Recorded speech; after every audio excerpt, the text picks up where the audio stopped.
Man struck by a car in Gwynn early this morning is now battling for his life. And the car that struck him wasn't just any car. It was a police patrol car. WMAR 2 News' Jeff Hager standing by now with the latest on this. Jeff.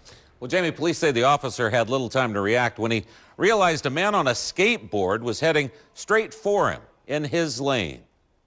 Just before 4 a.m. on Thursday, a burglar alarm sounded and a Baltimore County police officer responding to check it out had that call cut short when a 31-year-old man appeared in front of him here on Whitehead Road in Gwynn heading straight for him. He was traveling southbound when he encountered a pedestrian on a skateboard traveling northbound in the southbound lane. He did attempt to swerve to avoid striking the pedestrian, but ultimately did strike that pedestrian. Police are withholding the victim's name, but paramedics transported him to the Shock Trauma Center with life-threatening injuries. The officer emerged from the crash unharmed.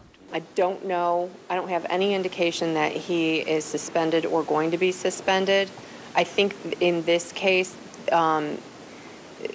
this is clearly accidental. So this is more of a, how does the officer feel about it?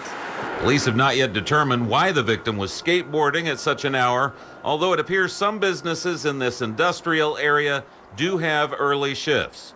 The more pressing question might be why the victim didn't take evasive action, or whether he had time to as he headed downhill in the wrong lane when the headlights of a police car appeared right in front of him. They will also consider the officer's actions leading up to the crash. The crash investigation team will consider things like what was the type of call that he was responding to, were his lights and sirens activated, was it appropriate for them to be activated based on the type of call that he was responding to. They'll look into the speed of the vehicle, the position of the pedestrian, the type of roadway, was it a hilled area or a straightaway, what was his sight distance. All those factors will be considered when determining whether or not the officer is actually at fault.